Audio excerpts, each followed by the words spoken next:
বা আমরা হলো 3 বছর ধরে করি তো এখন এক্সপার্ট হয়ে গেছি। আজকে চলে আসলাম আপনাদের বাসায়, তো এসেই দেখতে পাচ্ছি কোন কেকটি বানাচ্ছেন আপনি? আমরা হলো অরেঞ্জ কেকের কাজ করছি, এখানে হলো ফ্রস্টিং করা, এখন আমরা হলো গানাশটুকু দিয়ে দেব। আচ্ছা, এই কেকটা বানাইতে কতটুকু সময় লাগছে আপনার এখানে? ভালো সময়, এই যে জাস্ট ফ্রস্টিং করে রাখতে আমার সারা চলে গেছে। মোটা একটা লেয়ারে আমরা হোয়াইট চকলেট, এটা কি দিলেন আপনি? হোয়াইট চকলেট আপনার একটু কালার দেওয়া। আচ্ছা, এটা কিভাবে বানাইছেন আপনি? এটা হলো হোয়াইট চকলেট আর হলো ক্রিম মিক্স করে তারপর করা। আচ্ছা, এইভাবে মূলত কেকগুলো বানায়। জি জি, এখন আমরা হলো এটা পুরো সাইডে দিয়ে দিব। এটা কবে বানিয়েছেন? এটা আমাদের কালকে রাতে। আচ্ছা, এই কেকের নামটা কি হবে? Orange cake. কয় পাউন্ডের এটা?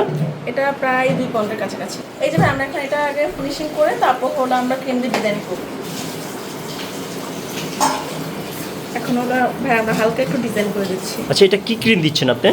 এটা হলো আমাদের দুটো ক্রিম মিক্স করে দেওয়া, আমরা এবার হুইপটা ইউজ করি।